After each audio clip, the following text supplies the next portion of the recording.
the mass rape hoax, which now has been even debunked on the pages of one of the most establishment publications on the planet, Times of London.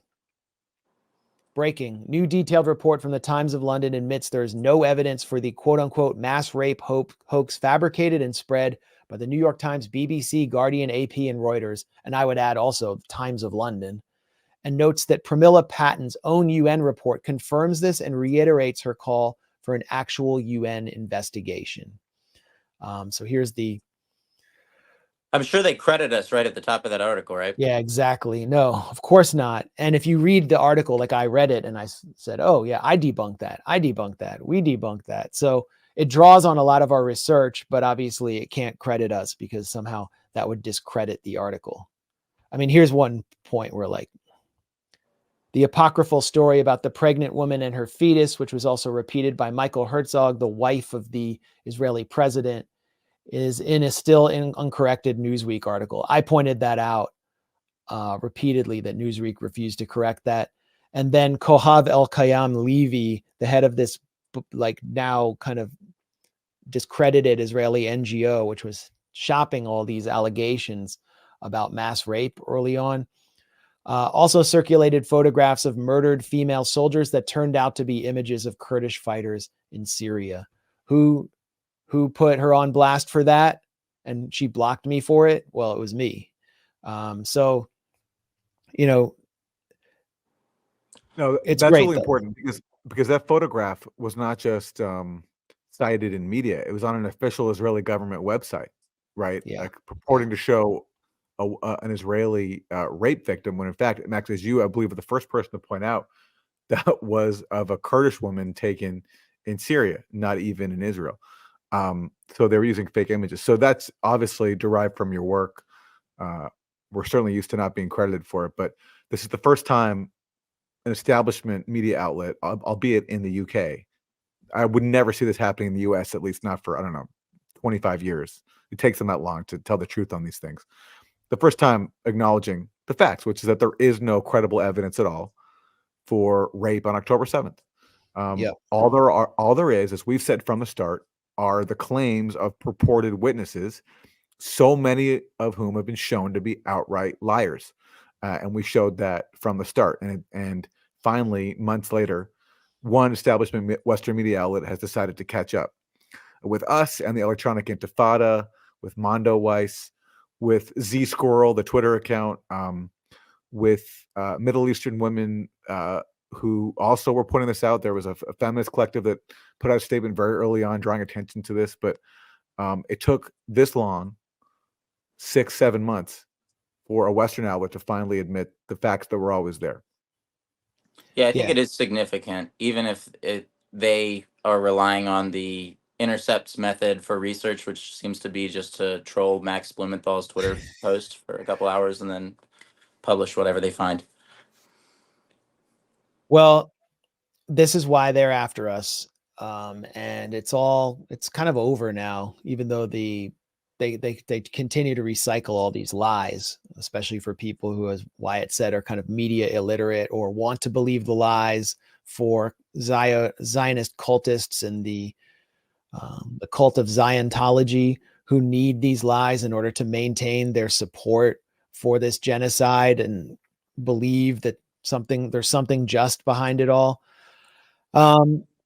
That's why they're doing it. But sentient beings, people with critical faculties still intact, are seeing now that it's very clear.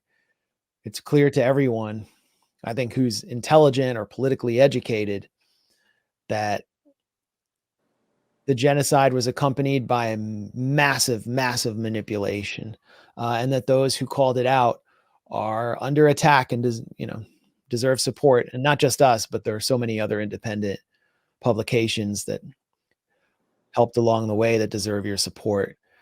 Brianna Joy Gray is someone who is under enormous, she's the focus of Zionist attack right now. She was fired by the Hill Rising for rolling her eyes at someone who was spouting this hoax. about Hamas mass rape on October 7th. Let's watch that clip real quick. Thank you, me too. And I really hope that you specifically will believe women when they say that they got hurt. All right, thanks for joining. Stick around, more Rising coming up next. Watch again. Let's watch that again. Thank you, me too. And I really hope that you specifically will believe women when they say that they got hurt. All right, thanks for joining. Stick. Well, I mean, Brianna's been calling out the Hamas rape hoax again and again on the Hill. That put a target on her back, but because she's on a semi-mainstream network debunking Israeli propaganda, Israel trained its propaganda networks fire on her, and they got sort of the scalp that they wanted when she lightly rolled her eyes at the sister of an Israeli captive in Gaza, declaring that she needs to believe Israeli women about what happened on October 7th, which was just a manipulative performance that, I mean, the only thing wrong that happened here was she didn't roll her eyes harder. And she's explained she wasn't even rolling her eyes so much at this guest. She was rolling her eyes at the situation she was put in, because basically according to her telling, her producers really pushed for that guest to be on. And Brianna said to them, well, I know that she's going to just try to basically be combative towards me, and that's going to put me in a bad position because I'm the host of the show, and my aim is to interview. It's not to debate people. And I don't want to be put in that situation because if you're the host, you have to be, sort of more respectful of the guests than you normally would be if you're on there to debate them. And so Brianna was uncomfortable with being put in that position. And so she explained that her eye roll was actually directed at the position that the producers put her in by having this guest repeatedly try to engage with her and basically make her out to be a rape apologist. And Brianna, being a host of the show, was not in a full position to defend herself because you have to be more gracious to a guest in that situation. So that's the explanation that she gave. And, but yeah, it's fair. Like, even on the substance of what the guest was saying, it's fair to roll your eyes at that claim, because again, I'm sorry, when it says believe women, in the case of the Israeli claims of Hamas rape, which women are you talking about? There are still no identified victims. There are no identified survivors. All there is are some people who claim to be witnesses. That's it. There's not one identified survivor of rape on October 7th. Not one, dead or alive. As the Times of London points out. Yeah. So and as the Pramila Patton report points out. Yeah. So when they say believe women, again, you have to ask which women are you talking about? Certainly not Palestinian women. Well, no, certainly can't. No, of course not. But again, and the only known woman I believe who's spoken about, who's made allegations of rape on October 7th, is a witness identified as Sapir. I believe that's the only identified female witness who, quote unquote, witness. And what did Sapir say? Sapir is the same person who said that she witnessed a gang rape, that she witnessed necrophilia, she witnessed a woman's breast being cut off during the course of a rape, and that the militants started playing with the severed breast. And then she claimed that she saw Palestinian militants carrying 3 severed heads. Yeah. Somehow these 3 severed heads, there's no trace of them.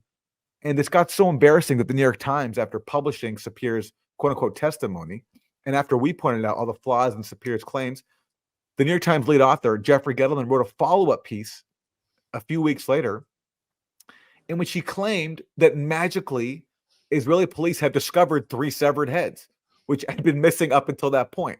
I've been missing, I guess, until January. They magically discovered 3 severed heads. Of course, then he says they didn't provide any further detail.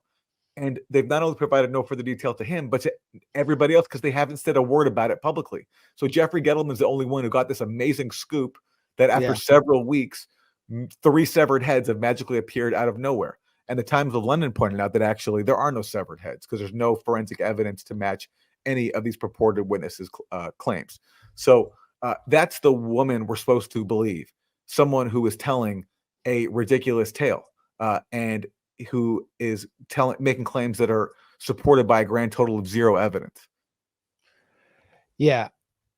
Where is Sapir? No one can find her.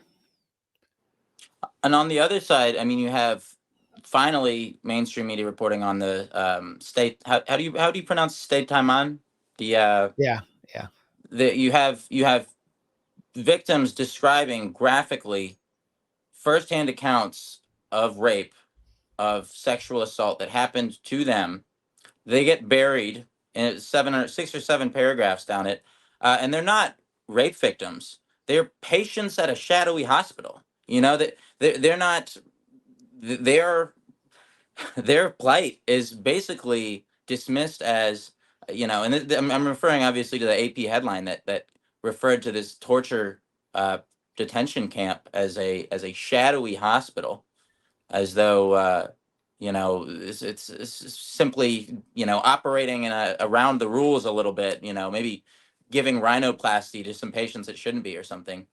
But they have finally just been kind of introduced to the public record, to public awareness in the West. And where are the calls for any investigation? Where are the calls to believe all women, to believe all victims? Nowhere to be found. This news managed to basically stick around for about a day or two in mainstream media, and it's already been forgotten. But we're supposed to defer every day to these imaginary rape victims that no one can point to, as justification for Israel to continue its genocidal rampage.